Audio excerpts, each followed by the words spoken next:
Hello and welcome to another edition of Only in Illinois, your weekly video recap from Reboot Illinois.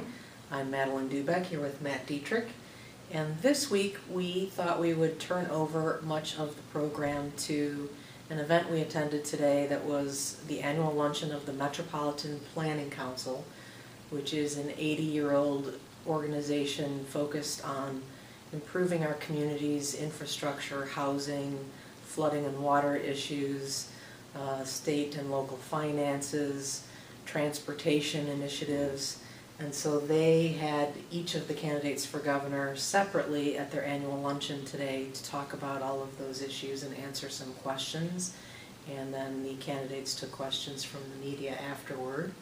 And what did you learn from it all, Matt?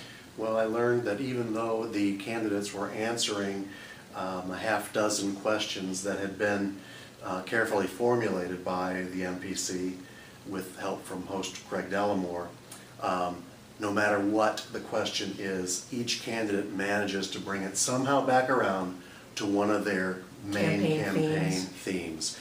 And you'll see that in some of the answers during the luncheon, but especially in the press conferences that each of them held afterwards, they really come back around to their central themes.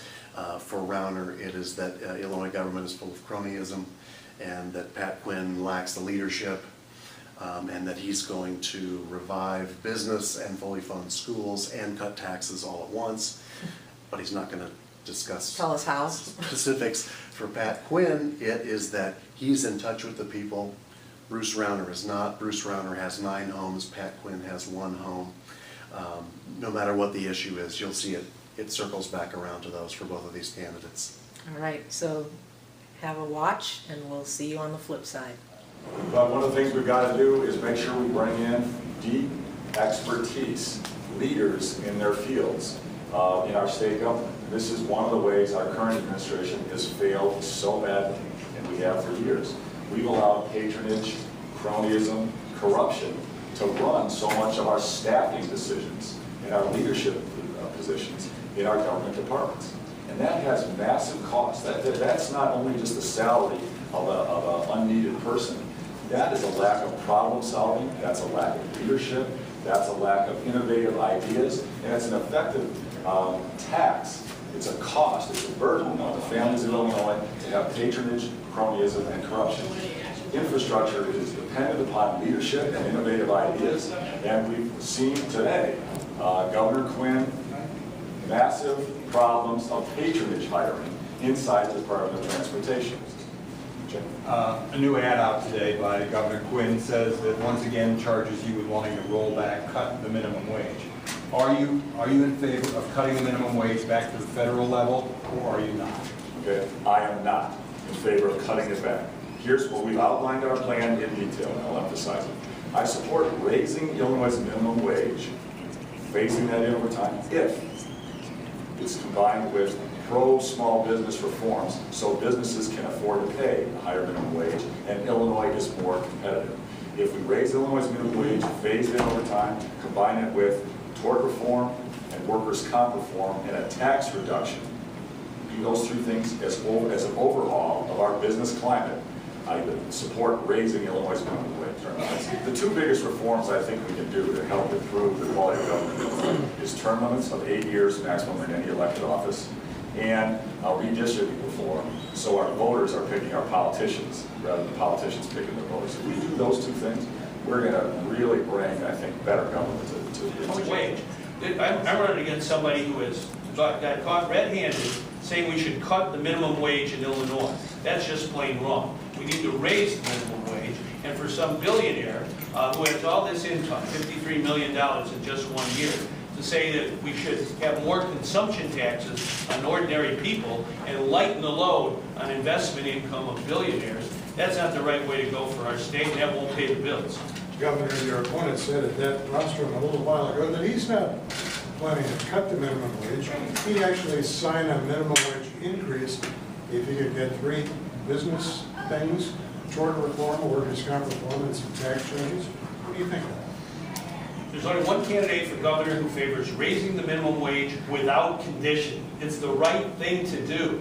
for literally hundreds of thousands of families in Illinois would benefit from raising the minimum wage without conditions. And the very idea that in order to do something that's right, to raise the minimum wage to at least $10 an hour, and it's on the ballot for people to vote on, to have all kinds of conditions and strings attached, I'm not in any way favorable to that. That's wrong. Governor, Mr. Rauner says that if elected, he will bring expertise into the state government as opposed to your bringing in cronies or political allies. Well, I think our directors are excellent people who carry out what's important for the public good. With respect to Mr. Rauner, let's take a look at some of his business associates that he handpicked who have gone to jail or who are under indictment. His business associates have a sorry record when it comes to integrity. What about the question of the IDOT? He says that firing 58 of the 250 just is not enough, that it's a broken promise. Well, I acted promptly as soon as I got the report. I appointed a Secretary of Transportation with a sterling record. The name is Erica Borgren. She was first in her class at West Point. She served in command positions around the world, including in Iraq, and she carries out exactly what the rules should be. The position you're referring to has been abolished, and I think it should continue to be abolished. So those people who were hired as staff assistants but are no longer in that position, the report found they were improperly hired, but they still have state jobs because they were moved into other positions. What, should those people also be laid off? Well, with respect to the staff assistant position, it has been abolished. Right, but those people aren't in that position. There's a review going on right now by the Secretary with respect to all exempt positions in the department and anything else that the chief feels is appropriate with respect to hiring. I do want to say one thing. I hope everyone heard today that a billionaire running as a Republican for governor in Illinois said we should tax consumption of everyday people and not have a tax burden that's appropriate on investment income. We've been hearing that all over America over the last decade or so. This crowd that has more money than King Midas wanted to shift more of the tax burden onto everyday people. We can't have that in Illinois. This campaign, this election is about fairness. The income tax is based on the fundamental principle of ability to pay. I think that is the only way to go.